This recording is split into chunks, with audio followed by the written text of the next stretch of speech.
My name is Brittney Harris. This is a full head-to-toe assessment. Do I have your permission to record this? Yes. Okay.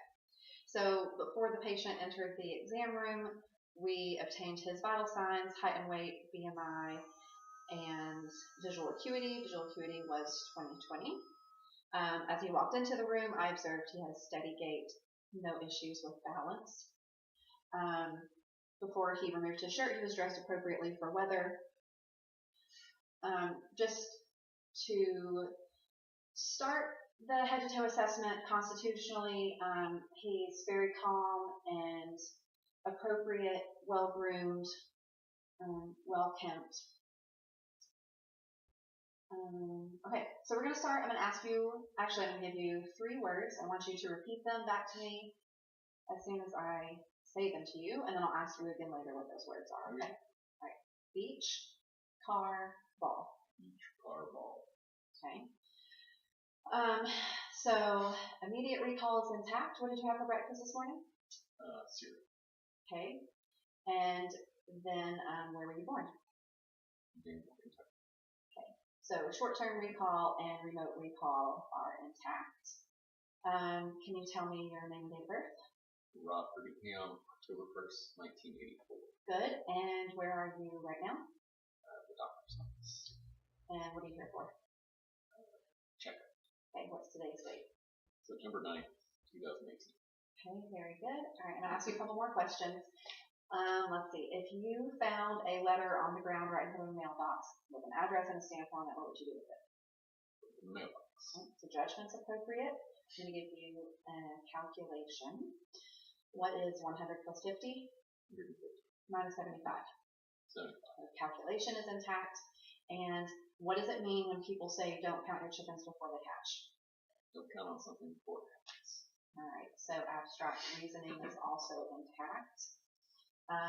So we will move on and start the head to toe. So starting with the head. Just visually inspecting, everything looks symmetric. I'm going to palpate for any abnormalities or deformities, any lesions, and everything feels good. I don't notice any lesions on the face or anywhere else, no facial swelling. For the face, expressions are symmetric, eyebrows are symmetric. Moving on to his eyes. Have you had any visual troubles lately? Any headaches? No. Okay. Nothing's bothering you? No. All right. So if you'll close your eyes for me, I'm just going to palpate the lacrimal glands for any pain. Any tenderness there? Nowhere around the orbital edge. Okay. You can open your eyes again for me. And do me a favor and look up. And I am just going to pull down a little bit, looking at the conjunctiva, inspecting for color. Conjunctiva are pink and moist as appropriate. Sclera or white, I don't notice any nodules or lesions or any draining. So I'm going to shine this light in your eyes. Okay, if you can look straight ahead over my shoulder. All right. Good. Very good. All right, and then we hear one more people. Very good. So pupils have brisk reaction. They went from about 4 millimeters to 2 millimeters bilaterally on each side. So they were reactive, equal round reactive to light and accommodation. Moving on to the nose. Just visually inspecting, everything's symmetric. I don't notice any lesions or abnormalities. Actually, use my light again. All right, I'm going to look in your nose. Okay, so yep, just head back just a little bit. And so what we're doing is just inspecting the nasal mucosa, making sure everything is pink and moist as it should be, that the terminates are patent, and that there's no obvious sinus inflammation and everything looks good. And then we'll palpate the sinuses. So tell me if there's any tenderness in these areas. Frontal sinuses, no. And then your maxillary sinuses here, any tenderness there? Okay. Moving on to your mouth, starting with just inspection of the lips, Lips are moist. Color's appropriate. I don't see any cyanosis. So do me a favor and just open. Good. Inspecting dentition. Everything looks wonderful. And then the pupil mucosa is pink and moist. See how you're telling me, uvula is midline, soft palate and hard palate, pink and moist, and soft palate and uvula raise appropriately and symmetrically. Okay. Thank you very much. All right, moving on to inspection of the ears, just visually. I don't see any lesions or abnormalities. And then palpating for tenderness. Let me know if any of this hurts. Palpating the auricles for tenderness. And any tenderness there? Nope. All right, very good. All right, so we're going to palpate your lymph nodes next. And if any of this is tender or painful, let me know. There's occipital, post-auricular, pre-auricular, tonsillar, submandibular, submental, no tenderness there. Supracervical, deep cervical chain, or superior cervical, deep cervical chain, and supraclavicular. No tenderness anywhere? Alright, very good. Okay. So, alright, so we'll do cranial nerves next. I'm going to have you, don't close your eyes yet, but what we're going to do is I'm going to have you close your eyes. You're going to occlude one side of your nostril, and with the other side, I'm going to have you breathe in and tell me what you're smelling, okay? Okay. All right, go ahead and close your eyes for me. If you'll occlude your right nostril, and with the left side, tell me what you smell. Cinnamon. Okay, good. And then switch sides for me. Keep your eyes closed. And tell me what you smell. Vanilla. All right, good. All right, you can open your eyes for me. That tested cranial nerve number 1, your olfactory nerve. Cranial nerve number 2 was already tested whenever we did your visual acuity outside. You were 20/20 on the Snellen chart. And if you will look over my shoulder, what we're going to do, I want you to tell me when you can see my fingers in your peripheral vision. Okay? Yep. Okay, good. So cranial nerve number 2 is intact. Cranial nerves 3, 4, and 6, we're going to test those together. So if you will follow my finger, we're going to check all of the 6 cardinal directions.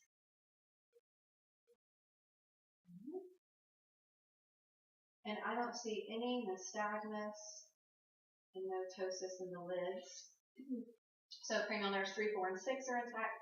Cranial nerve 5, the trigeminal nerve. This one, I'm going to have you close your eyes for me, and I want you to tell me, here, don't close them yet. I'm going to show you what we're doing here. Excuse me. So I have soft on this side, and it's a little sharp on that side, okay? So I'll let you feel just what that feels like. Soft, right, and then sharp. Okay? So now I'm going to have you close your eyes, and I want you to tell me if you feel soft or sharp. All right.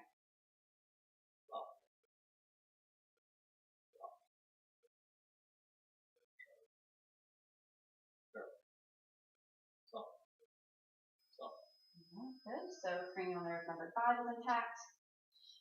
Cranial nerve 7 is your facial nerve. So for this one, I want you to puff out your cheeks. Good. Squint your eyes closed really tight. Raise your eyebrows. And show me your teeth. Very good. Everything's symmetric and appropriate. Cranial nerve number 8, your acoustic nerves. For this one, we're going to do a whisper test. So I'm going to whisper something. I want you to tell me, close if you're going to include one side. I'm going to whisper and you tell me what I said. 44. Alright, and then switch. 99. Alright, very good. So cranial nerve number 8, your acoustic nerve is intact. Cranial nerves 9 and 10. For these, I would check your gag reflex, which I'm not going to make you do today, but I would take a tongue depressor and check in the very back of your throat on each side just to make sure your gag reflex is intact. But what I do want to do is I want to just have you swallow, and I'm going to assess the trachea, make sure that everything is midline and that swallow is appropriate. All right, very good. So cranial nerves 9 and 10 are intact. Cranial nerve 11 is your spinal accessory nerve. So for this one, I'm going to put my hands on your shoulders, and I want you to push up against the resistance of my hands. All right, very good. And then that's testing for strength in the trapezius muscles. And then I want you to do the same thing with your face. I'm going to put my hands on each side, and you push against my hand. Or try to turn your head, I'm sorry. Good. All right, very good.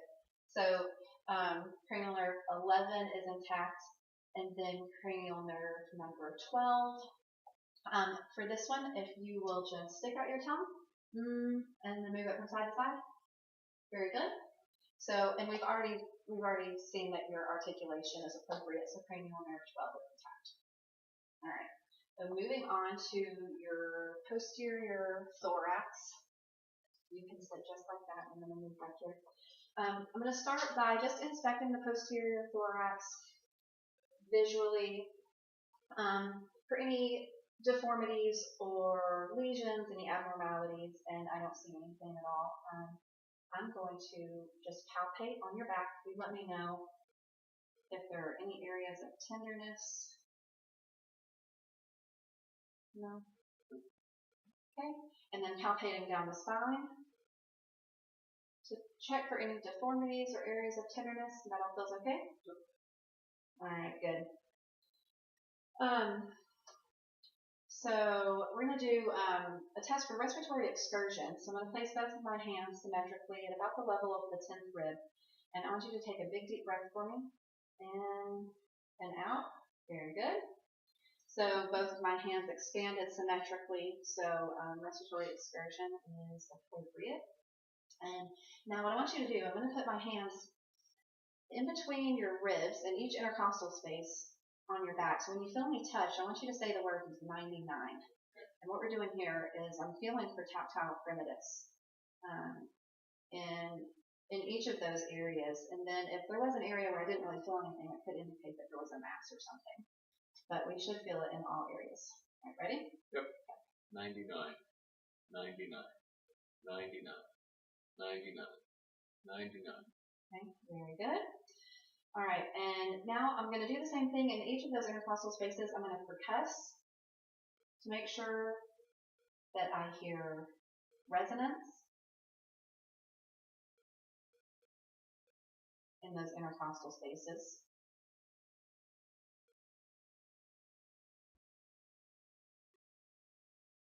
And everything sounds good.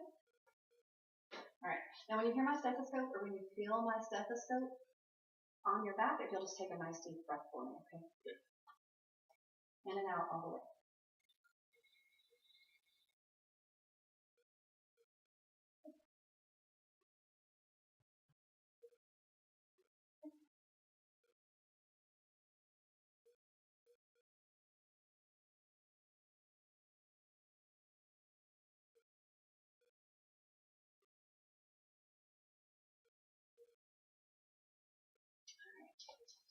So lungs are clear in all lobes bilaterally. Last thing we're going to do on this side, I want you to tell me if you feel any tenderness when I tap on these areas. We're going to check for CVA tenderness. Okay? Yep. Anything there? Yep. All right, wonderful. All right, so moving to the anterior thorax assessment, again with just inspection, looking for any obvious deformities, abnormalities, or lesions, discoloration. I don't see anything out of the ordinary. I would also look for any heaves or lifts here, which could indicate a cardiac hypertrophy, but I don't see anything. So I'm going to oscillate your lung sounds from the front. So again, whenever you feel my stethoscope, just take a nice deep breath all the way in and out.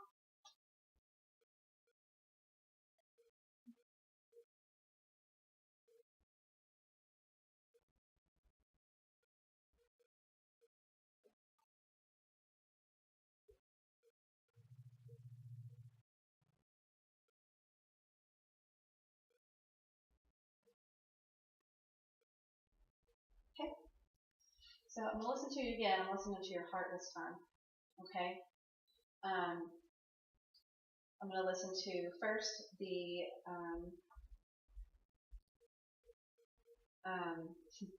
aortic, pulmonic, Ergus point, the tricuspid, and the mitral valves. So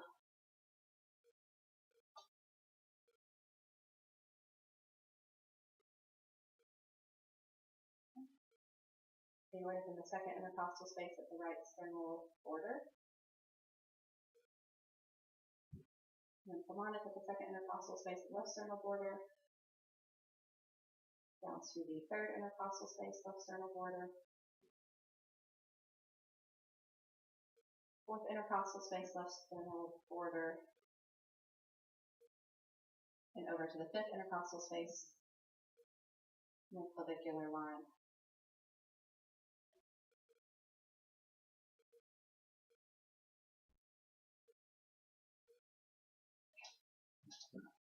I'm also going to check for carotid pulse.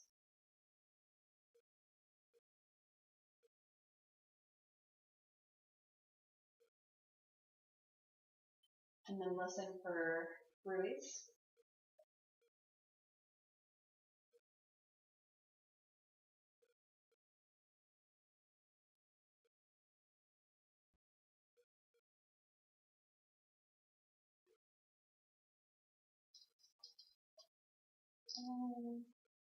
All right, so we'll go ahead and do peripheral vascular exam before I have you lay down and check out your abdomen, okay?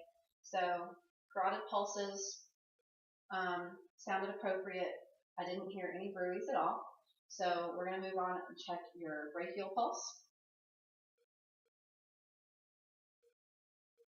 radial pulse,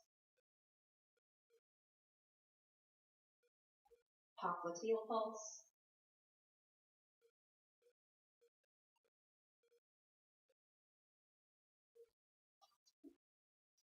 thank you, posterior tibial,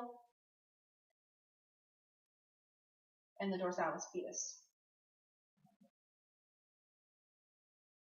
Okay. All pulses would be assessed on both sides bilaterally. Pulses are 2+. And I don't notice any edema at all in either of the lower extremities. No lesions, no ulcerations.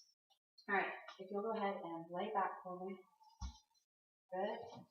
And you can actually bend your knees. Yeah. Perfect. A little bit. There we go. All right, that just helps relax your belly. So first on inspection of the abdomen, color is appropriate. Temperature. Sorry. Temperature is consistent with the rest of the body, so that's appropriate. And I don't notice any obvious peristalsis or pulsations, discolorations, no bruising or ecchymosis noted. So I'm going to listen next to all 4 quadrants. Usually 15 to 30 seconds in each quadrant, depending on what you hear. Could be up to 5 minutes if needed. Just relax.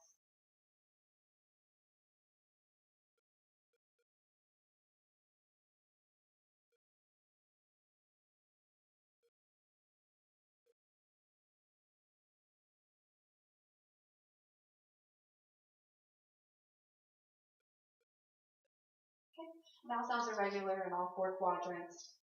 I'm going to percuss your abdomen as well. And what we're looking for here, it should be pretty resonant.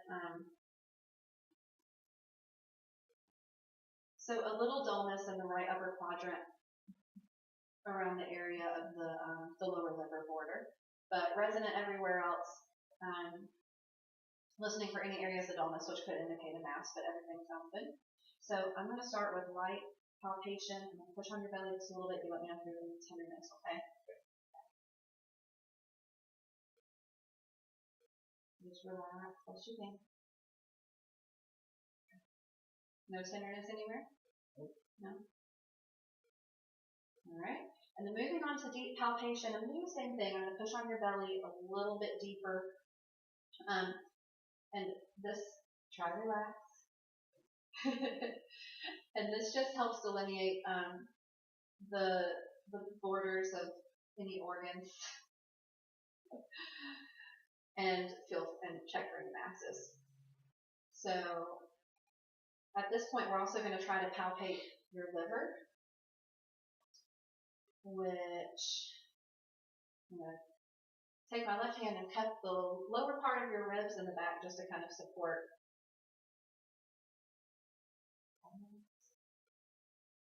Take a deep breath in for me, and then out. All right, then we're going to attempt to do the same thing on the other side with the spleen. Spleen is not usually detectable on normal assessment, but we're going to see if we do feel any enlargement. Okay, take a deep breath. Good, and then out. And I don't feel, I can't palpate anything there. And percussing trough space, everything sounds as it should as well. So I'm going to listen here over the abdominal aorta, the abdominal artery, the renal arteries, iliac and femoral for any bruits.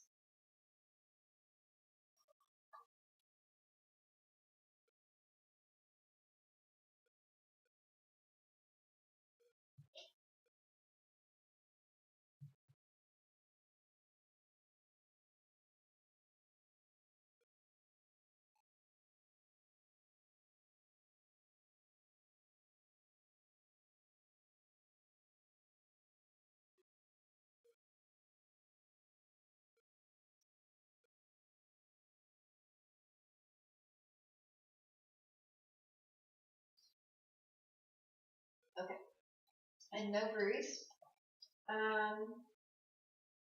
While I have you laying here, I'm going to check a little bit of range of motion in your hips and your knees.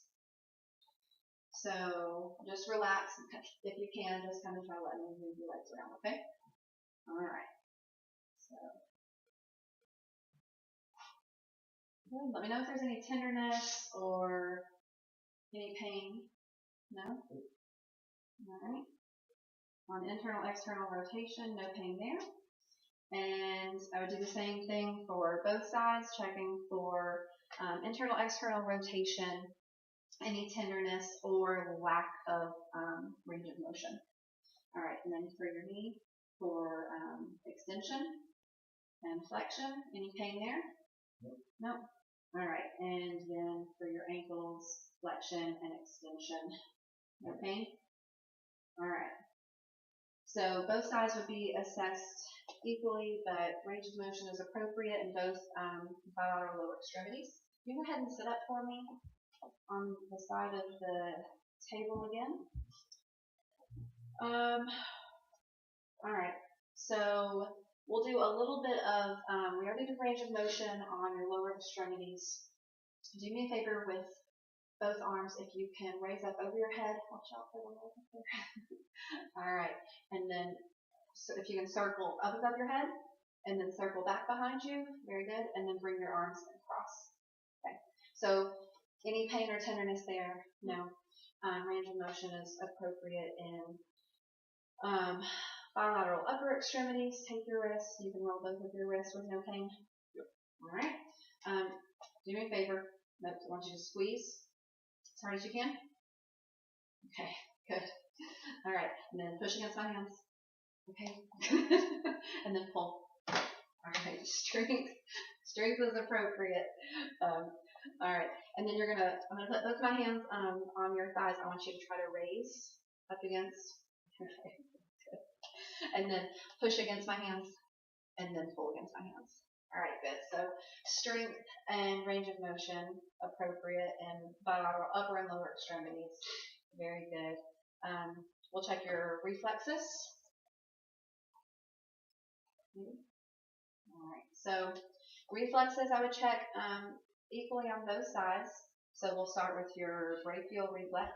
I want you to relax your arm. Okay. brachial reflex.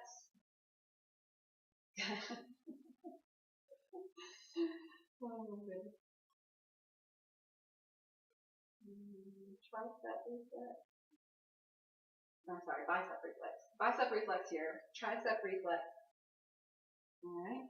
And then the brachioradialis. Good. Uncross your, thank you. Patellar reflex. Good. And Achilles. Alright. And then we're also going to check for ankle clonus. So to do this, we're just going to flex the ankle joint and then release. Any clonus would be noted in a repetitive extension of the foot, but no ankle clonus is noted.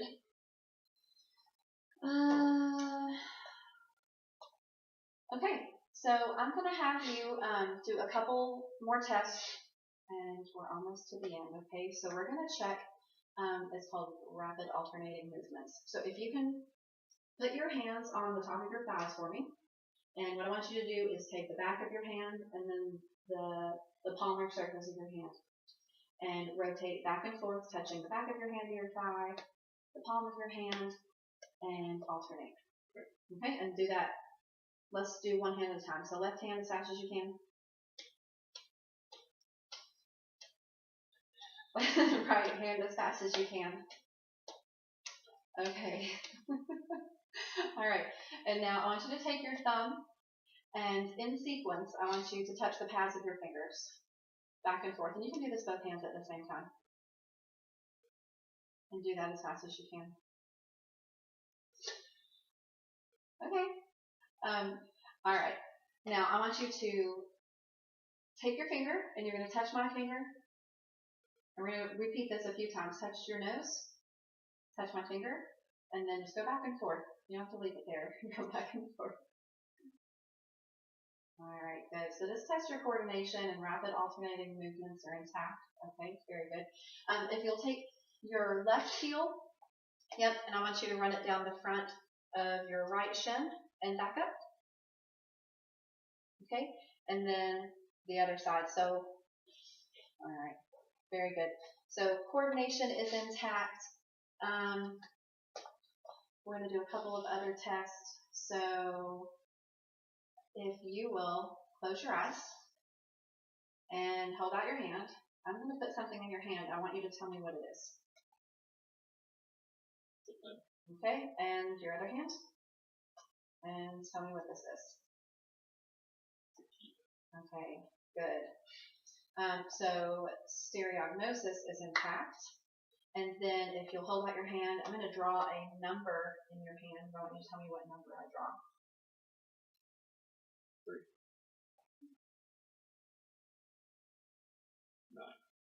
9. Okay, so graphesthesia is intact. All right, very good. All right, if you can hop up off of the table for me. Good. And you can start over here on this side of the exam table. I watched your gait as you walked in, but if you will, it's called tandem walk for me. So you're going to do heel toe. If you'll walk toward me, heel to toe, and then you can turn around and walk back, heel to toe. Good. You can turn around. All right. Very good.